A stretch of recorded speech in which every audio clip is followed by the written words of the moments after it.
Interruption. जी ये मिलाद सबको पाबंदी कर दिया। Thank you. सही। जी डॉक्टर साहब। औज़ु बिल्लाहि मिनश शैतानिर रजीम बिस्मिल्लाहिर रहमानिर रहीम रब्बि इश्रह ली सदरी वयस्सिर ली अमरी वहलुल उक़दतम मिन लिसानी यफ़क़हू क़ौली।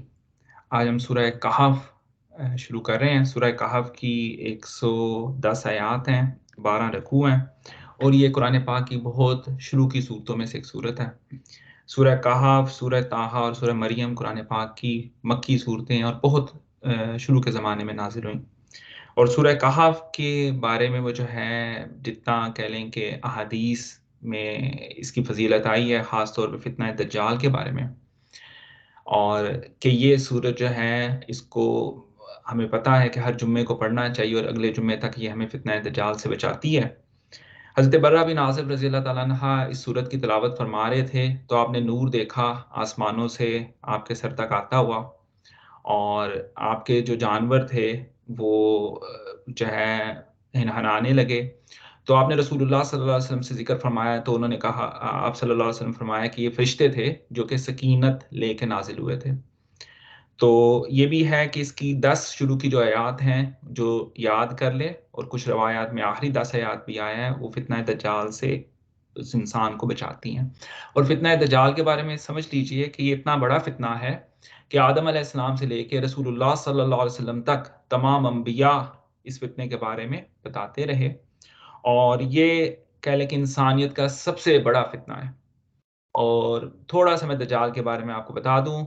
अहादीस के रेफ़रेंस से के मुताबिक ये एक शख्स होगा जिसकी 2 आँखें होंगी लेकिन एक आँख से इसको नज़र नहीं आता होगा, यानी काना होगा।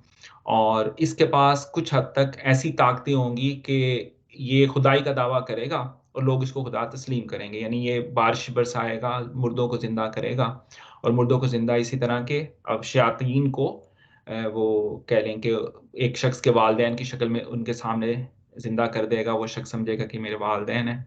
इसी तरह इसके एक हाथ में जन्नत होगी, दूसरी साइड पे आग होगी, जिसको जन्नत में फेंकेगा वो आग होगी और जिधर आग में फेंकेगा वो जन्नत होगी। तो इसके पास कह लें कि बहुत सारी एक तरह की खुदाई ताकतें होंगी, लेकिन इसके माथे पे काफ, फा और रा काफ़िर लिखा होगा, तो जो मोमिन होगा वो तो समझ लेगा कि ये जो है काफ़िर है, और ये एक बल्कि एक मोमिन के साथ इसका मुकालमा भी होगा और कहेगा तुझे मैं मार देता हूँ और फिर ज़िंदा करूँगा।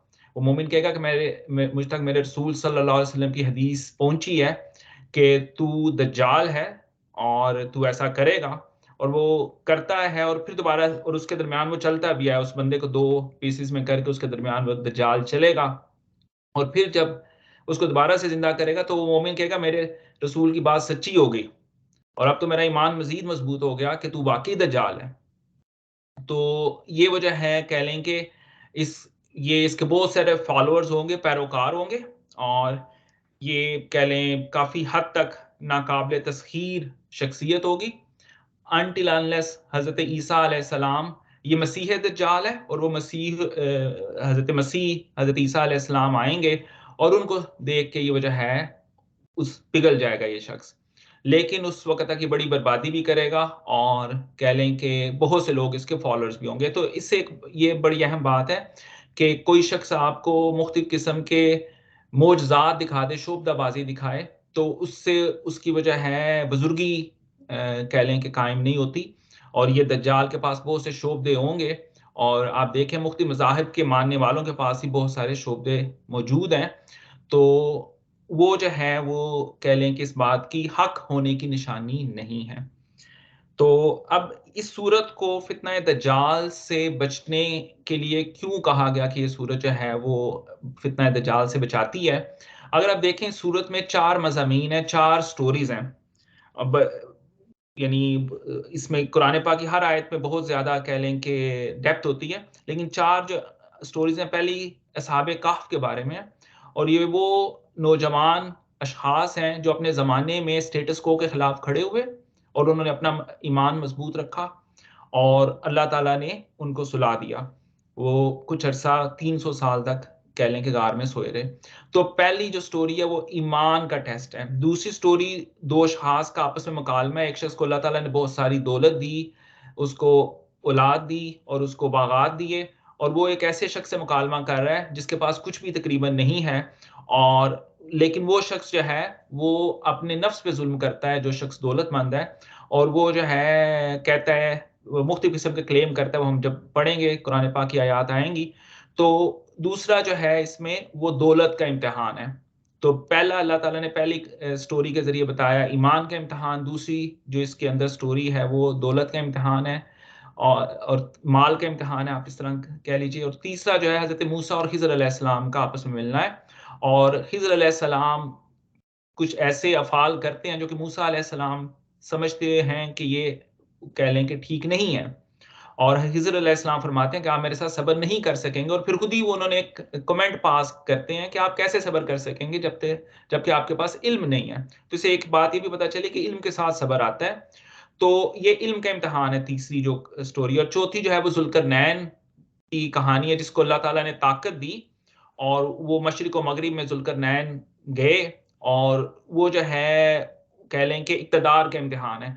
अब जो दज्जाल है उसके पास ये चारों कुव्वतें होंगी, ईमान, माल का इम्तिहान, ईमान का इम्तिहान, तीसरा जो था वो इल्म का, और चौथा जो है इक़्तिदार का। तो ये सबसे अज़ीम फ़ितना है, फ़ितना दज्जाल, और इससे अंबिया कराम ने पनाह मांगी। तो इसलिए वो जो है सूरह कहफ की पहली 10 आयत याद कर लीजिए, और वो जो है बहुत ज़रूरी हैं, और ये फ़ितना दज्जाल से बचाती हैं। और इसमें वो जो है कह लें कि जुम्मे को रूटीन कीजिए कि इसको जो है ज़रूर पढ़ें, सूरह कहफ को, और इस पे गौर व फ़िक्र कीजिए। इसमें अल्लाह ताला की बहुत सारी कह लें कि जितनी दफ़ा पढ़ेंगे तर्जुमे के साथ, उस पे तर्जुमे पे थोड़ा बहुत गौर करिए, हर दफ़ा नई जहदें खुलती हैं, नए मफ़ाहीम जो हैं वो सामने आते हैं। तो हम शुरू करते हैं। तो बिस्मिल्लाहिर्रहमानिर्रहीम, अल्हम्दुलिल्लाहिल्लज़ी अनज़ला अला अब्दिहिल किताब व लम यजअल लहू इवजा। तो तमाम तारीफ़ें हैं अल्लाह के लिए। अब आप देखें, ये कुरान पाक की तीसरी सूरत है जो अल्हम्दुलिल्लाह से शुरू होती है। पहली सूरत फातिहा है, दूसरी सूरतुल अनआम है, और तीसरी सूरतुल कहफ है। पहली सूरत फातिहा में क्या, अल्हम्दुलिल्लाहि रब्बिल आलमीन। अल्लाह ताला का हम्द में आप याद रखें कि हम्द के अंदर तारीफ भी मौजूद है और शुक्र भी मौजूद है। हम्द का मतलब ये तारीफ उर्दू में इन्होंने किया हुआ है, लेकिन हम्द का जो मतलब है उसमें तारीफ भी है और शुक्र भी है। अरबी में मदा के लिए तारीफ है, मदा जो है तारीफ को कहते हैं, और शुक्र जो है वो शुक्र को कहते हैं। लेकिन अलहम्द जब आप कहते हैं तो आप दोनों चीजें एक वक्त बैक वक्त कह रहे होते हैं कि शुक्र है और तारीफ है उस अल्लाह की। अब अल्लाह ताला ने ये सूरतुल फातिहा में कहा शुक्र है और तारीफ है उस रब की जो कि तमाम जहानों का पालने वाला है। फिर अगर आप सूरतुल अनाम की तरफ आएं तो उसमें अल्लाह ताला फरमाते हैं कि तारीफ है, अल्हम्दुलिल्लाह कि तारीफ है, और जो है ये सूरतुल अनाम है, यहाँ पे कौन तारीफ है और जो है शुक्र है उस अल्लाह का जिसने क्या किया, अल्लज़ी खलक़स समावाति वल अर्द वजअलल ज़ुलुमाति वन नूर, कि जिसने आसमानों और जमीन बनाए और रोशनी, अंधेरे और रोशनियां बनाई। ये अंधेरा कुफर का अंधेरा और रोशनी जो है ईमान की रोशनी। सुमल्लज़ीना कफ़रू बिरब्बिहिम यअदिलून, और वो जो है कुछ लोग दूसरों को परवरदिगार के बराबर करार दे रहे हैं। तो अब आप देखें ये तीसरी सूरत है जो अल्हम्दुलिल्लाह से शुरू होती है। तो पहली में रब्बुल आलमीन के रब है जो पालने वाला है, उसकी हम्द और शुक्र है। दूसरी जो सूरत है रब वो है, उसकी हम्द और शुक्र है जिसने आसमानों और जमीन को बनाया। और अब देखें कुरान इतना बड़ा मोजज़ा है कि अल्लाह ताला फरमा रहे हैं हम्द है और शुक्र है उस रब का जिसने अनज़ला अला अब्दिही, जिसने नाजिल किया अपने अब्द के ऊपर, अपने बंदा खास के ऊपर, अब्दिल किताब, कुरान पाक किताब नाजिल की, वलम यजअल लहू इवजा, और इसके अंदर कोई कजी नहीं है, कोई टेढ़ नहीं है, कोई वो जो है इसके अंदर कुरान पाक के अंदर कोई वो जो है कह लें कि खामी नहीं है, क्योंकि ये कलाम उस ज़ात का है जो ज़ात खामी से पाक है, तो वो कलाम भी खामी से पाक है। जैसा कि रब इंसानों का रब है, उसका कलाम जो है वो कलामों का रब है। तो सब तारीफें अल्लाह के लिए हैं। और अगर आप इसी सूरत को पीछे लेके जाएं सूरत बनी इसराइल में, तो अल्लाह ताला क्या फरमा रहे थे सूरह बनी इसराइल में, जो आखिरी आयत थी, वकुल अल्हम्दुलिल्लाहिल्लज़ी, और कह दीजिए अल्हम्दुलिल्लाहिल्लज़ी, सब तारीफें उस अल्लाह के लिए हैं, लम यत्तखिज़ु वलीदा, जिसने जो है कोई बेटा नहीं बनाया। तो जब कहा गया कि कह दीजिए, तो अब अल्लाह ताला ने अगली सूरत में इरशाद फरमा दिया अल्हम्दुलिल्लाहिल्लज़ी, सब तारीफें उस ज़ात के लिए हैं जिसने अपने बंदा खास पे नाजिल की किताब और उस किताब के अंदर कोई कजी नहीं, कोई टेढ़ नहीं, वो किताब परफेक्ट है, उसमें कोई ऐब नहीं। और वो कैसी वजह है, अजीम किताब है, कय्यिमन लियुनज़िर बासन शदीदम, कि ये किताब खड़ी है।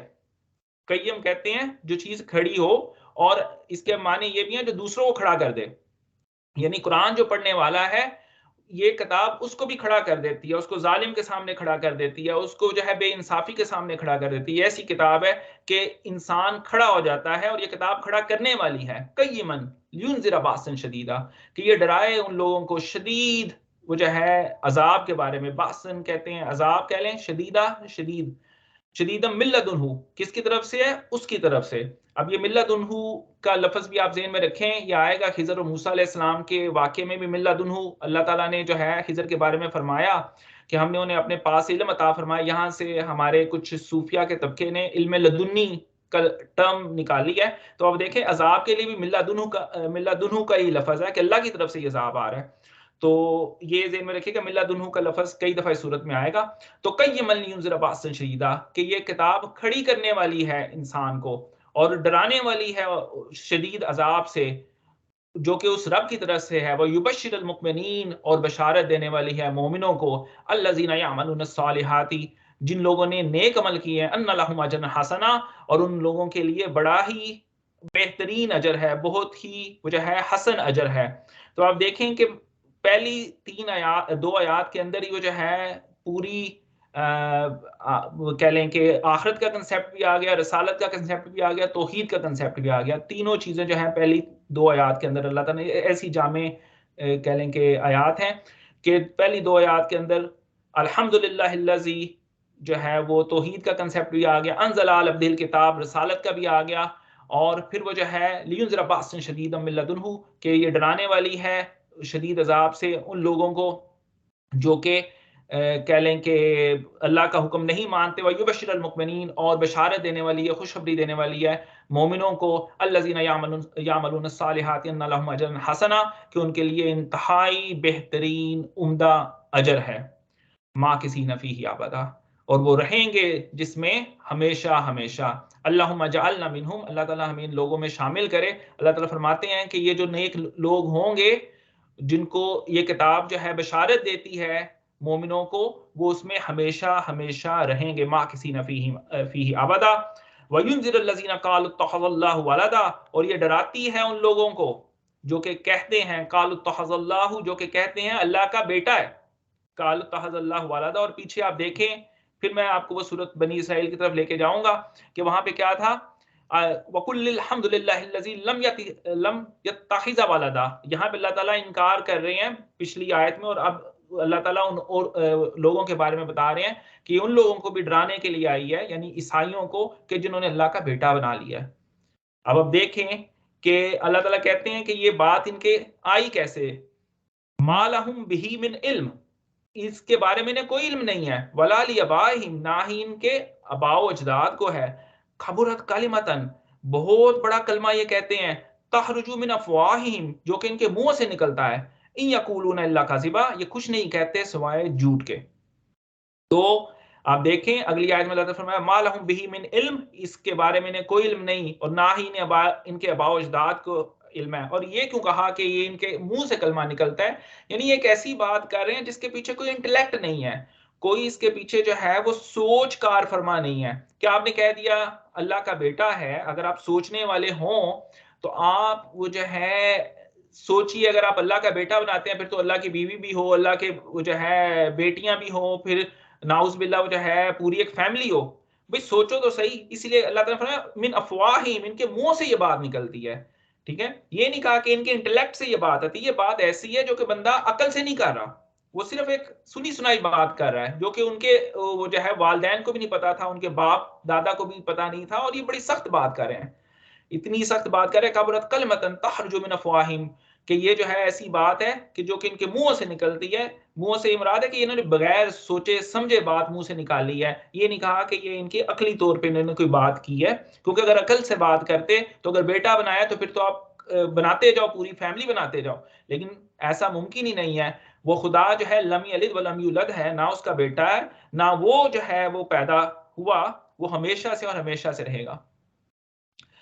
फलअल्लका बाखिउन नफ्सका, और ए नबी सल्लल्लाहु अलैहि वसल्लम आप अपने आप को शायद हलाक कर दोगे। बाखिउन, ये रसूलुल्लाह सल्लल्लाहु अलैहि वसल्लम को बहुत रंज होता था कि जब आप कुरान पाक को पेश करते थे, लोग जो है वो ईमान नहीं लाते थे, जुटलाते थे, ठुकराते थे, ठीक है, तंज करते थे, तो रसूलुल्लाह सल्लल्लाहु अलैहि वसल्लम को बहुत रंज होता था। बाखिउन बड़ा शदीद सीगा है कि आप उस दुख से, उस रंज से अपने आप को हलाक कर लेंगे।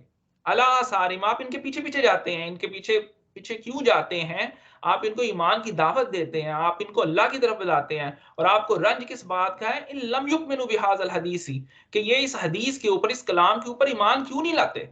यानी रंज भी अल्लाह के कलाम के ऊपर ईमान ना लाने का रंज है रसूलुल्लाह सल्लल्लाहु अलैहि वसल्लम को। आपकी ज़ाते बाबरकत लोगों के पीछे पीछे जाती है, उनको ये समझाने की कोशिश करती है कि देखो ये वो जो है रब का कलाम है।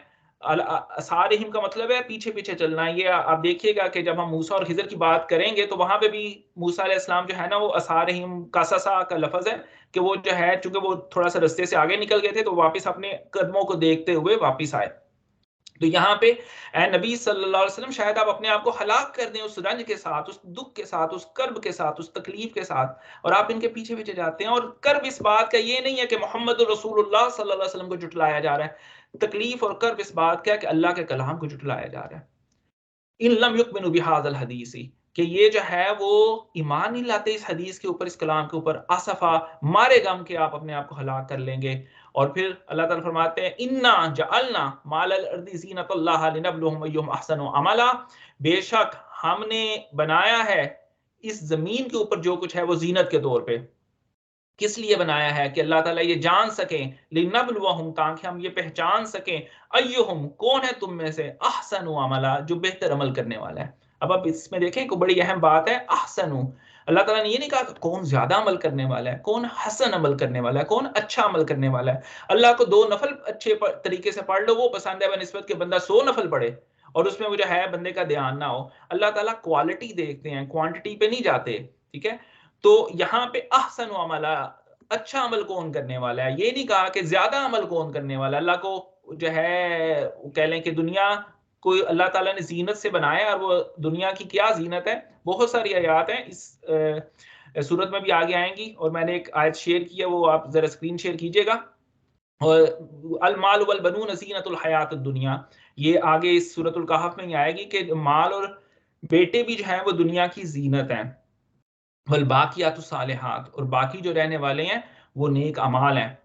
तो जफर भाई वो आयत शेयर कीजिएगा। ज़ुय्यिना लिन्नासि हुब्बुश शहावाति मिनन निसाई वल बनीना वल कनातीरिल मुक़न्तरति मिनज़ ज़हबि वल फ़िद्दति वल ख़ैलिल मुसव्वमति वल अनआमि वल हर्स ज़ालिका मताउल हयातुद दुनिया वल्लाहु इंदहु हुस्नुल माआब। ये आप आयत को शेयर कीजिएगा कि सूरह आले इमरान की आयत है, ज़ुय्यिना, कि हमने मुज़य्यन कर दिया है, लिन्नासी, लोगों के लिए, हुब्बु शहावात, कि जो है मोहब्बत किस चीज की, मिनन निसाई, औरतों के अंदर मोहब्बत, वल बनीना, और औलाद के अंदर, वल कनातीरिल मुकंतरती, और डेरो डेर, कनातीरिल मुकंतरती, डेरो डेर किस चीज के, मिनज़ ज़हबी, सोने के, वल फिद्दती, चांदी के, वल खैलिल मुसव्वमती, और घोड़े, कौन से घोड़े, मुसव्वमती, स्टैम्प्ड घोड़े, यानी ब्रांडेड, जिसको आज की जमाने में ब्रांडेड कहते हैं, और आज की जमाने में ब्रांडेड गाड़ियां आप कह लें। यहाँ उस वक्त घोड़ों की भी बहुत सी नस्लें हैं, और घोड़े उस जमाने के लोगों के लिए खैलिल मुसव्वमती, ब्रांडेड घोड़े, और आज के जमाने में ब्रांडेड गाड़ियां, मर्सिडीज कह लें, कोई भी आप कह लें, तो आप यहाँ पे वो ब्रांडेड गाड़ियां इस्तेमाल कर सकते हैं। वला अनआम, और चौपाए, वल हर्स, और खेतियां, यानी ये सारी जो जमीन के ऊपर जितनी चीजें हैं, इससे हमने इस दुनिया को मुज़य्यन कर दिया है। ज़ुय्यिना लिन्नासी,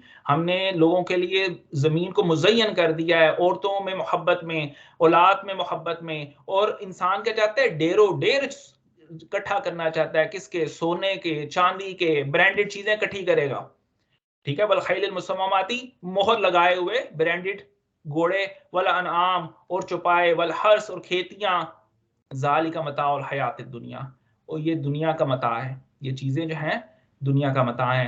वल्लाहु, और बेशक जो अल्लाह के पास है, इंदहु, उसके पास है, हुस्नुल माआब, और वो जो है वो सबसे बेहतरीन है।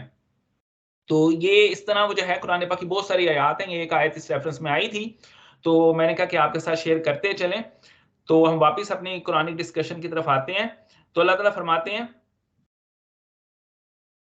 इन्ना जअलना मा अलल अर्दि ज़ीनतल लहा लिनब्लुहुम अय्युहुम अहसनु अमला, कि बेशक इस दुनिया को हमने ज़ीनत से भर दिया है। इस दुनिया को जो है हमने ज़ीनत से भर दिया है ताकि हम ये आज़माइश कर सके तुम लोगों की कि अय्युहुम, तुम में से कौन है अहसनु अमला, अच्छा अमल करने वाला। और ये भी देखें कि आप रसूलुल्लाह सल्लल्लाहु अलैहि वसल्लम फरमाया कि तुम अपने खुदा को ज़्यादा अमल करके टिका नहीं सकते, यानी खुदा तुम्हें सवाब देने से नहीं थकता। तुम थक जाओगे अमल करने के, तो उतना अमल करो जिसमें दावत अमल हो, इस्तकामत हो। आप रोज़ाना के 2 नफ़ल पढ़ सकते हैं, आप सिर्फ 2 ही पढ़ें, लेकिन रोज़ाना उसमें इस्तकामत रखें। ये नहीं कि एक दिन वो जो है आप इकट्ठे वो नफ़ल बहुत ज़्यादा पढ़ लें और आगे अगले दिन आप कुछ ना कर सकें। एक कोई भी वज़ीफ़ा करें तो उसको इस्तकामत के साथ करें, दावत अमल के साथ करें, वो अल्लाह ताला को पसंद है। तो अब ये दुनिया को ज़ीनत के साथ भर दिया और फिर अल्लाह ताला फरमाते हैं व इन्ना लजाइलूना मा अलैहा सईदन जुरुज़ा, और फिर हम इस ज़मीन को जो इसमें पूरी खूबसूरती नज़र आती है, फिर हम इसको क्या कर देंगे, इसको बिल्कुल बंजर साफ़ कर देंगे। तो ये जो ज़मीन में जो ज़ीनत भरी हुई है, ये सारी ख़त्म हो जाएगी। और इसके बाद जो है अम हसिबता अन्ना असहाबल कहफ़ी वर रकीमी कानू मिन आयातिना अजबा, क्या आप ख़्याल करते हैं कि जो असहाबे कहफ़ हैं और ये लो वाले हैं, रकीम कहते हैं तख्ती वाले, कहा जाता है कि उनकी गार के बाद लोगों ने तख्ती लगा दी थी, इसलिए इनको असहाबे रकीम भी कहा जाता है। तो ये जो गार वाले हैं, ये जो तख्ती वाले हैं, कानू मिन आयातिना अजबा, ये अल्लाह की निशानियों में से अजब निशानी है। इस अवल फितयातु, और ये लोग थे चंद नौजवान। अब देखिएगा कि कुरान पाक इन अफराद की तादाद के बारे में क्लियर कट हमें नहीं बताता। कुरान पाक एक आयत आएगी जिसमें अल्लाह ताला कहते हैं, लोग कहते हैं 3 है, चौथा कुत्ता था, 4 है, 5वां कुत्ता था, 5 है, छठा कुत्ता था। तो लेकिन कुछ ही लोग जानते हैं। अल्लाह ताला ये नहीं चाहते, यानी तादाद में जाने की ज़रूरत ही कोई नहीं। लेकिन ये एक बात अल्लाह ताला फरमा रहे हैं, इस अवल फितयातु, कि ये नौजवान थे। ये जो लोग थे, ये नौजवान थे। इलल कहफी, जो कि गार में गए, फ़कालू, और उन्होंने क्या कहा। ये बड़ी अहम दुआ है, मैं भी कोशिश करता हूँ याद करने की, आप लोग भी कीजिएगा। रब्बना आतिना मिन लदुनका रहमा, अल्लाह ताला, ए रब हमारे, हमें अपने पास से, फिर वही मिल्लत उनका, वो मिल्लत उनहु वहां पीछे भी आया था, मिल्लत उनका, अपने पास से जो है रहमत नाजिल फरमा हमारे ऊपर। वही लना अमरना राशदा, और हमें जो है हमारे कह लें के काम में रुश्द अता फरमा, कि हमें जो है वो हमारे काम में आसानी या दुरुस्तगी पैदा फरमा, हमारे मामलात सीधे कर। तो ये बड़ी अहम दुआ है, ये असहाबे कहफ की दुआ है। और ये जो है कहा जाता है कि ये वो लोग थे जो स्टेटस को के खिलाफ खड़े हुए, कि इनके ज़माने में उस वक़्त तमाम लोग बादशाह के डर से, जो मुसलमान भी थे उस ज़माने के, वो बुतों के सामने सजदा रेज़ हो रहे थे। लेकिन ये वो लोग थे, ये खड़े हो गए, अपने ज़माने के स्टेटस को के खिलाफ खड़े हो गए। उन्होंने कहा कि हम इन बुतों को सजदा नहीं करेंगे, और इनको गिरफ्तार किया गया। यानी ये जो मैं आपको बात बता रहा हूँ, इसमें ऑथेंटिसिटी वेरिएबल है कि गिरफ्तार हुए या गिरफ्तार होने से पहले ये भाग गए, लेकिन ये भाग के वो जो है ना, उन्होंने गार में पनाह ले ली, और वहाँ जाके अल्लाह ताला ने इनको सुला दिया, और ये काफ़ी अरसा सोए रहे। तो वो हम अगली आयात में पढ़ेंगे। ये कुरान पाक की 10 आयात थी, तो मैंने कहा कि इसको ख़त्म कर लें। ये देखिएगा कि ये फितयातु कल जो है लफ्ज़ दोबारा फिर आएगा, अल्लाह ताला ये बताते हैं। और इसीलिए वो जो है, इकबाल भी कहते हैं, जवानों को पीरों का उस्ताद कर। तो इकबाल जो है उनका फ़हम कुरान पाक से माखूज़ है, तो इसलिए वो जो है कह लें कि वो, मैं भी सोचता था कि पीर जो हैं, जो बड़े बुज़ुर्ग होते हैं, वो तो ज़्यादा तजर्बेकार होते हैं, लेकिन कुरान हमें बताता है कि ज़्यादातर मौके पे नौजवान चूँकि ज़्यादा एंथुसियास्टिक होते हैं, ज़्यादा एनर्जेटिक होते हैं, और वो स्टेटस को के खिलाफ खड़े होने में झिझकते नहीं हैं। और कुरान पाक की बहुत सारी आयत इस पे कह लें कि वो दलील है, जिसमें से एक ये है। और ये कह लें कि दोबारा से अल्लाह ताला बताएँगे कि ये नौजवान थे। फितिया का लफ्ज़ जो है वो नौजवानों के लिए है। तो इज़ा बिल फित्यतु इलल कहफ़ि फ़क़ालू रब्बना आतिना मिन लदुनका रहमा व हय्यि लना मिन अमरिना रशदा। तो ये दुआ मैं भी याद करता हूँ, आप भी करिए। रब्बना आतिना मिन लदुनका रहमतन व हय्यि लना मिन अमरिना रशदा। क्या मालिक हमारे ऊपर अपने पास से रहमत नाज़िल फरमा, और हमारे मामलात में दुरुस्तगी फरमा। और इसके बारे में कह लें कि ज़ईफ़ हदीस भी बयान करता जाऊँ कि ये कुफ़ारे मक्का जो है यहूद से पूछ के आए थे कि हमारे अंदर एक शख्स ने नबूवत का दावा किया, तो उनसे क्या सवालात किए जाएँ। तो उन्हें कहा गया कि इनसे पूछें कि सहाबे कहफ की क्या कहानी है, और दूसरा जो है इनसे पूछिए कि जुल्करनैन का क्या मामला था, और तीसरा पूछिए कि रूह के बारे में इनका क्या कहना है। और ये उन्होंने कहा कि ये ट्रिकी सवाल है, अगर ये रूह के बारे में तुम्हें बहुत ज़्यादा इन्फॉर्मेशन देना है, इसका मतलब है ये नबी नहीं है, क्योंकि रूह के बारे में अल्लाह ताला ने बहुत कम इल्म अता फरमाया। रूह हम पिछली सूरह बनी इसराइल में पढ़ चुके हैं कि अल्लाह ताला फरमाया यसअलूनका अनिर रूह कुल अनिर रूह मिन अम्रि रब्बी वमा उतीतुम इल्ला कलीला, कि आप फरमा दीजिए, आपसे ये रूह के बारे में पूछते हैं कि रूह जो है अल्लाह का अमर है और इसके बारे में आपको ज़्यादा इल्म नहीं दिया गया। तो और दूसरा ये सहाबे काफ के बारे में कह लें कि इसमें आ गया आयत के इस सूरत के शुरू में और आखिर में जुल्करनैन का पूरा वाक़या आएगा। तो ये वजह है, बड़ी अहम सूरत है। इसकी पहली 10 आयात ख़ास तौर पे बहुत अहम है। 10 आयात को बार-बार पढ़िए और इसको जो है जुम्मे के दिन पढ़ने की रूटीन बनाइए, क्योंकि फितना दज्जाल जो है उससे ये बचाने के लिए बहुत कह लें कि कारगर सूरत है। और इसकी जिसको पहली 10 आयात याद हो अहादीस के मफ़हूम के मुताबिक वो फितना दज्जाल से बच जाता है। और फितना दज्जाल बहुत अजीम फितना है।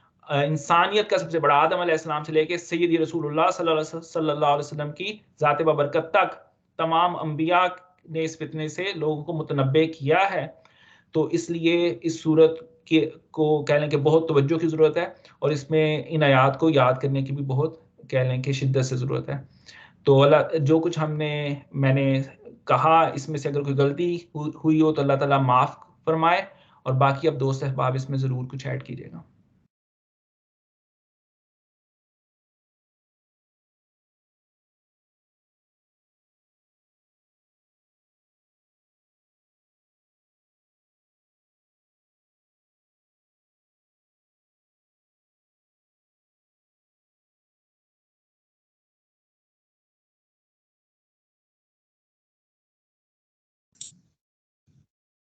जी बहुत अस्सलाम शुक्रिया डॉक्टर साहब। डॉक्टर साहब मुझे सॉरी वालेकुम सलाम जी। तारिक भाई आप क्वेश्चन करें। दोस्त, पहले आपने गुफ्तगू का आगाज किया था, पहले आपका हक है, प्लीज। अच्छा चलिए बहुत शुक्रिया। डॉक्टर साहब मैं ये पूछना चाह रहा था कि जो डॉक्टर इसरार है उन्होंने कुछ ये भी कहा था, एक उनकी स्पीच थी तो उसमें उन्होंने कहा कि ये ज़रूरी नहीं है कि दज्जाल जो है वो एक इंसान है।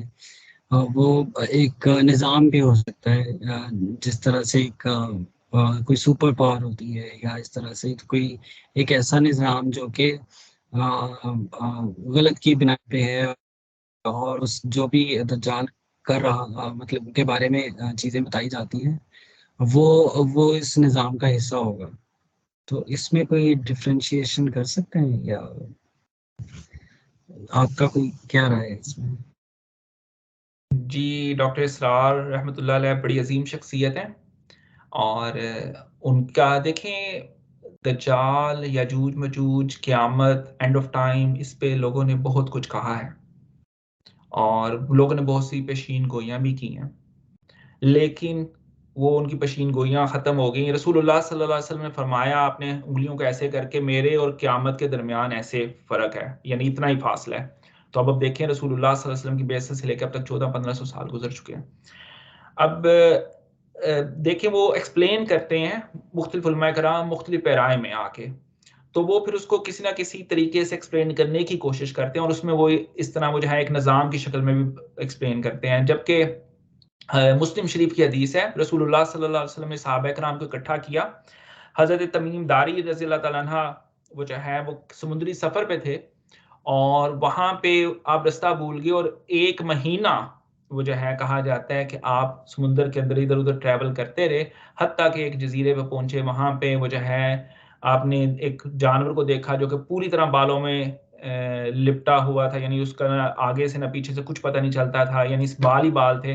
तो उससे कहा तुम क्या मखलूक हो, और वो आगे ले गया एक शख्स के पास जो कि ज़ंजीरों से बंधा हुआ था, और वो कह लें काफ़ी वो भी बालों से पुर था, और उसने पूछा कुछ चीज़ें उसने पूछी, जिसमें कुछ झील का पूछा, इसका पानी खुश्क हो गया है, क्या तुम में नबी आ गए हैं, इस तरह उसने कुछ बातें पूछी। ये मुस्लिम शरीफ की हदीस है, और इसमें एक शख्स का बयान हो रहा है। रसूलुल्लाह सल्लल्लाहु अलैहि वसल्लम ने नेक्स्ट मॉर्निंग लोगों को इकट्ठा करके, सहाबे रसूल को इकट्ठा करके ये बात बताई है।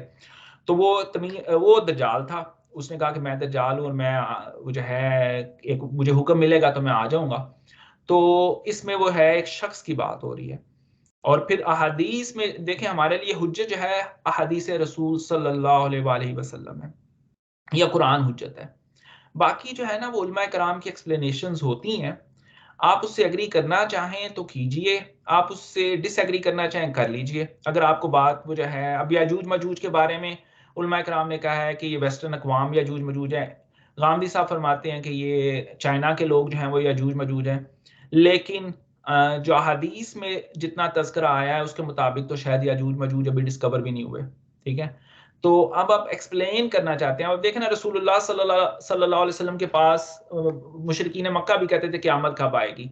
जिब्राहील अलैहिस्सलाम जब रसूलुल्लाह सल्लल्लाहु अलैहि वसल्लम के पास आए तो उन्होंने एक सवाल किया कि क़यामत कब आएगी। तो रसूलुल्लाह सल्लल्लाहु अलैहि वसल्लम फरमाया कि इस सवाल का जवाब जो है पूछने वाला और जानने वाला देने वाला दोनों ही नहीं जानते। रब की ज़ात जानती है कि क़यामत कब आएगी। तो ये क़यामत की निशानियों में से है दज्जाल का आना, यजूज मजूज का ज़ाहिर होना, हज़रत ईसा अलैहिस्सलाम का आना। ठीक है, अब देखें, मैं आपको एक सादा सी बताता हूँ। रसूलुल्लाह सल्लल्लाहु अलैहि वसल्लम ने फरमाया अपनी अज़वाज मुताहरात में से कि तुम में से सबसे पहले मुझे वो ज़ौजा मिलेंगी जो कि जिनके हाथ सबसे लंबे होंगे। तो लिटरली अज़वाज मुताहरात ने एक दूसरे के हाथ नापे और उम्मे हफ्सा के हाथ रज़ियल्लाहु ताला अन्हा के हाथ सबसे जो है ना बड़े थे। तो उन्होंने कहा कि ये रसूलुल्लाह सल्लल्लाहु अलैहि वसल्लम से सबसे पहले मिलेंगी। उम्मे लेकिन सलमा, उम्मे सलमा के थे। अच्छा, मेरे ज़हन में शायद उम्मे आई हफ्सा गेस। जी। तो वो जो है, लेकिन बाद में वो ज़ैनब बिन्ते जहश थी और वो बाद में जो है उम्मुल मोमिनीन को ये समझ आई कि रसूलुल्लाह बड़े हाथों से ये बयान फरमा रहे थे कि जो ज़्यादा खैरात करने वाली तुम में से होंगी, और वो ज़ैनब बिन्ते जहश थी। तो ये जब चीज़ें पूरी होंगी तो तब ये लोगों के सामने कह लें कि क्लियर आएगा। बाकी ये डॉक्टर साहब रहमतुल्लाह अलैह की एक्सप्लेनेशन है, आप इससे एग्री कर सकते हैं, डिसएग्री कर सकते हैं। लेकिन अहादीस में, जब मुस्लिम शरीफ की अहादीस में एक शख्स का बयान है और वो शख्स में कुछ हद तक कह लें कि रसूलुल्लाह सल्लल्लाहु अलैहि वसल्लम ने फरमाया कि तुम्हारा खुदा काना नहीं है और दज्जाल काना होगा। अब काने में लोग ये भी करते हैं, सेंटर में आंख बना देते हैं। नहीं है, उसकी दोनों आंखें होंगी, लेकिन एक आंख वो जो है थोड़ी सी बाहर को निकली होगी, जो कि उससे वो नबीना होगा। और वो कह लें कि ऐसे है जैसे अंगूर का दाना बाहर निकला होता है, यानी वो थोड़ी सी बाहर को निकली होगी, लेकिन उधर से नबीना और दूसरी आंख से वो देखता होगा। तो ये है उसके यहाँ पे लिखा होगा काफ रा फा रा। अब ये एक शख्स की निशानी बताई जा रही है। तो लेकिन फिर वही बात कि जब वो बयान करते हैं उलमाए कराम, तो वो फिर उसको किसी पैराए में बयान करने की, वो हालात हाजरा के अंदर उसको एक्सप्लेन करने की कोशिश करते हैं, तो वो इस तरह बयान फरमाते हैं। वल्लाहु आलम, अल्लाह बेहतर जानते हैं जी।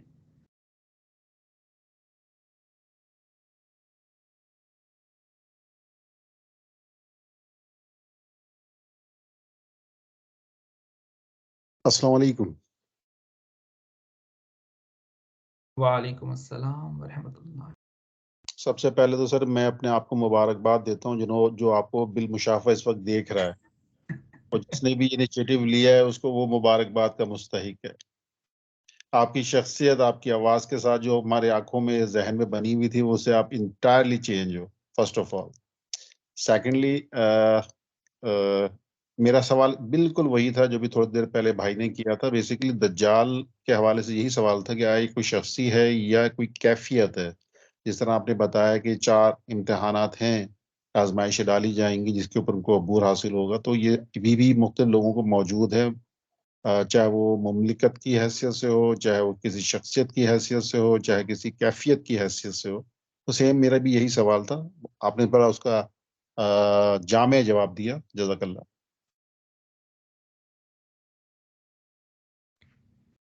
जी बहुत शुक्रिया। जी बिलाल भाई, आप कुछ कहना चाह रहे थे? जी बिस्मिल्लाहिर्रहमानिर्रहीम। डॉक्टर साहब, सारी चीज़ें वेल एक्सप्लेन्ड हैं और माशाल्लाह से बहुत अच्छे तरीके से समझ भी आ गई है, और अल्लाह ताला इसमें इस्तकामत अता फरमाए। जो आपने बात की है ना आसान मुआमला, उस बारे में कहूँगा कि हमें अहादीस से और कुरान पाक की बाकी आयात से यही पता चलता है कि अल्लाह ताला को जो है ना एहसन अमल देखने हैं। सूरह मुल्क में भी जो है ना अल्लाह ताला ने वो आसान मुआमला की बात की है कि मौत और ज़िंदगी अल्लाह ताला ने इसलिए दी है ताकि वो देख सके।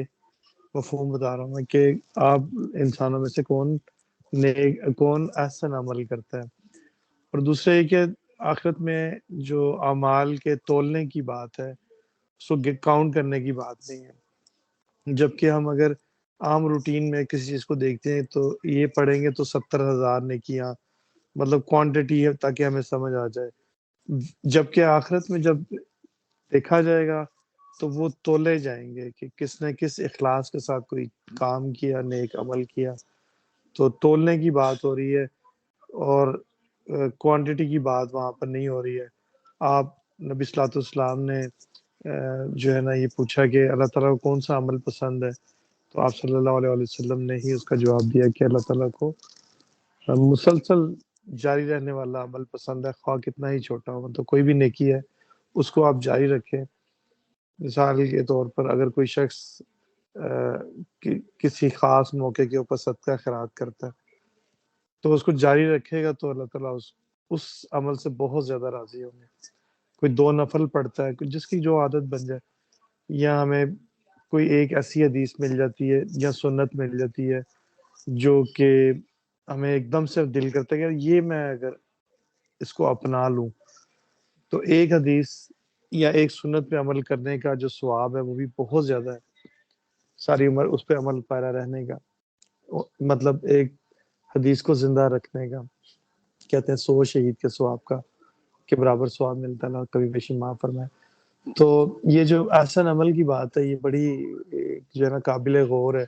एहसन अमल जो है ना वो अल्लाह ताला की तरफ भी है, और आम रूटीन के हमारे जो काम है ना, असल में ये भी हमारे लिए इम्तिहान है। दुनिया में आके जो निज़ाम चलने का मकसद है वो उसका अजर और सवाब या सजा और जजा रखने का मकसद ये है कि दुनिया का निज़ाम प्रॉपरली चल सके, कोई डर खौफ हो इंसान के ऊपर कि जवाब दे हम आंसरेबल है। तो दुनिया में भी जो ऐसा अमल है, हमने जो जिसका जो राइट है, जिसका जो हक है वो उसको हम अदा करें, और किसी का हक ना छीने, किसी की जो है ना दिल आज़ारी, या जिसको हम कहते हैं आम रूटीन में कि जो अहकामात हमारे ऊपर अल्लाह ताला ने लागू किए हैं उन पर अमल पैरा रहे।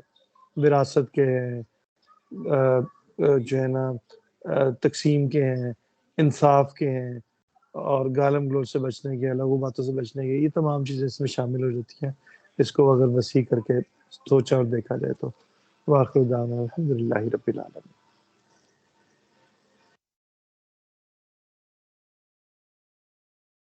बहुत बहुत शुक्रिया बिलाल। ये जो आपने व्हाट्सएप शेयर किया है इसका जरा वो बताइएगा बैकग्राउंड प्लीज। ये सूरह काफ की पहली 10 आयात है। तो मैं अल्लाह का शुक्र है कुछ अरसे से इसको पढ़ रहा था रात को सोने से पहले, जब मौका मिल जाए। तो मैंने कहा ये 10 आयत है जो कि अभी डॉक्टर साहब ने बात की है, 10 आयत को याद करने की या पढ़ने की। तो अगर हम डेली इसको पढ़ लें ना तो वो हमें सवाब भी मिल जाएगा और कुछ अरसे तक याद भी हो जाएगी। जज़ाकल्लाह, थैंक यू।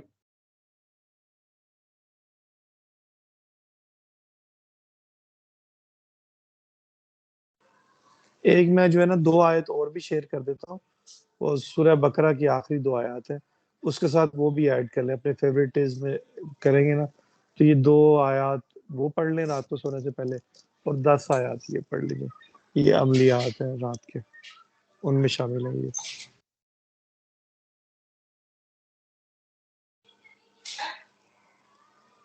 सही, माशाल्लाह, जज़ाकल्लाह। तो दुआ फरमा दीजिएगा फिर बिलाल भाई। बिस्मिल्लाहिर्रहमानिर्रहीम, अल्हम्दुलिल्लाहि रब्बिल आलमीन, वस्सलातु वस्सलामु अला रसूलिहिल करीम।